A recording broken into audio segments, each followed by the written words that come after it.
اعوذ باللہ من الشیطان اللعین الرجیم بسم اللہ الرحمن الرحیم۔ آج ہمارا 10واں درس ہے فارسی کی تیسری کتاب سے۔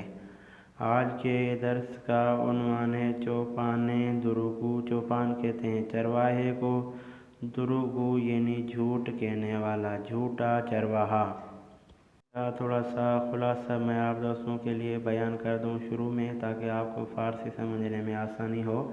وہ یہ ہے کہ ایک چرواہا بغیر وجہ بغیر علت کے یہ کہتا تھا کہ گرگ نے یعنی بھیڑیے نے میری بکریوں پہ حملہ کر دیا، اے لوگوں میری مدد کو آؤ۔ لوگ مدد کے لیے آتے تھے، لیکن گرگ یعنی بھیڑیا نہیں ہوتا تھا۔ لوگ اس کو کہتے تھے کہ بھائی اس طریقے سے نہیں کرو، جھوٹ نہیں بولو۔ وہ کسی کی بات پر توجہ نہیں کرتا تھا، سنی انسنی کر دیتا تھا۔ بالآخر ایک دن واقعے نے گرگ آیا، اس نے بہت ساری آوازیں لگائی، لیکن کوئی بھی اس کی مدد کے لیے نہیں گیا، کیونکہ لوگ یہ سمجھ رہے تھے کہ آج بھی یہ جھوٹ بول رہا ہے۔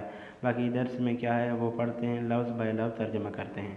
در زمانے قدیم زمانے میں چوپان بود چرواہا تھا کہ گاہی بھی سبب فریاد میزد بغیر وجہ کے آوازیں لگاتا رہتا تھا۔ کون سی آوازیں؟ گرگ آمد، گرگ آمد، بھیڑیا آ گیا، بھیڑیا آ گیا۔ مردم کے خیال میں کردند او راست می گوید۔ لوگ سمجھتے تھے کہ وہ سچ کہہ رہا ہے۔ برائے نجات او وگوسفندانش بے سوئے او می دویدند۔ اس کو اور اس کی بکریوں کو نجات دینے کے لیے اس کی طرف بھاگ جاتے تھے۔ ولی می دیدند، ولی دیکھتے تھے کہ آنجا گرگی نیست، وہاں پر گرگ نہیں ہے، بھیڑیا نہیں ہے۔ چوپان می خندید، چرواہا جو تھا وہ ہنستا تھا۔ وہ مردم می فہمید، لوگ سمجھ جاتے تھے۔ کیا سمجھ جاتے تھے؟ کہ او دوبارہ دروغ می گوید، یہ دوبارہ جو ہے وہ جھوٹ بول رہا ہے۔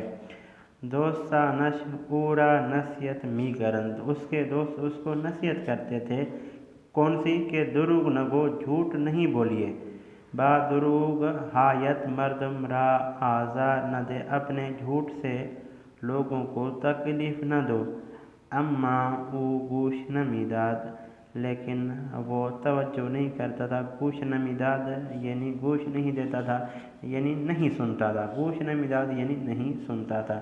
بالآخر روزی گرگ بے گوسفندان حملے کر، ایک دن واقعے میں بھیڑیا نے اس کی بکریوں پر حملہ کر دیا۔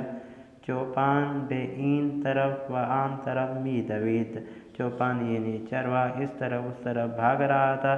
و داد میزد یعنی فریاد کر رہا تھا کہ لوگو آؤ، لوگو آؤ، گرگ کے بھیڑیا آ گیا۔ نتیجہ کیا ہوا؟ اما مردم بے فریاد ہائے او اتنا نہ کردند، لوگوں نے اس کی آواز، اس کی فریاد پر کوئی توجہ نہیں کی۔ فکر کردند، وہ سوچ رہے تھے کہ بعد ہم دروغ می گوید، یہ دوبارہ پھر جھوٹ کہہ رہا ہے۔ بے ہمین دلیل کمک او نہ رفتند، اسی کی وجہ سے اس کی مدد کے لیے نہیں گئے۔ در آن روز اسی دن گرگ تعدادی از گوسفندانش را پارے کردند، اسی دن اس کی بکریوں کو بھیڑیا نے پارے کر دیا، یعنی چیر پھاڑ دیا۔ چوپان دروغگو کارش پشیمان شد، چوپان دروغگو یعنی جھوٹا چرواہا اپنے اس کام سے جو ہے پشیمان ہوا۔ اما پشیمانی برائے سودی نداشت، لیکن اب پشیمان ہونا اس کے کسی فائدے کا نہیں ہوا۔ یہاں پہ اپنے سننے اور دیکھنے والوں سے ایک چھوٹی سی بات عرض گزارش کر دوں، وہ یہ ہے کہ ہم بھی بعض اوقات اس طریقے سے کرتے ہیں، ہمیں کوئی بڑی مشکل، بڑی پریشانی لاحق نہیں ہوتی، اس کے باوجود ہم جہاں اپنے دوست صحابہ میں بیٹھتے ہیں تو ڈنڈورا پیٹتے رہتے ہیں کہ ہم مشکل میں، ہم پریشانی میں ہیں۔ بعض اوقات پھر واقعے میں بھی ہم پریشان ہوں، بڑی مشکل ہو، تو پھر ہمارے دوست احباب جو ہے وہ ہم پہ توجہ نہیں کرتے، اور یہی ان کے ذہن میں ہوتی ہے چیز کہ بھائی یہ بندہ جو ہے وہ ہمیشہ ڈنڈورا پیٹتا رہتا ہے، اس کو کوئی ایسی مشکل اور پریشانی نہیں ہے، وہ ہماری بات سنی انسنی کر دیتے ہیں۔ تو لہٰذا جب تک ہمیں کوئی بڑی مشکل، بڑی پریشانی نہ ہو، اس وقت تک ہم اپنی چھوٹی موٹی پریشانیوں کو چھپائے رکھیں۔ جب کوئی بڑی مشکل، بڑی پریشانی آئے تب ہم اپنے دوست احباب سے وہ ظاہر کریں، تو پھر وہ ہماری مدد نصرت کریں گے۔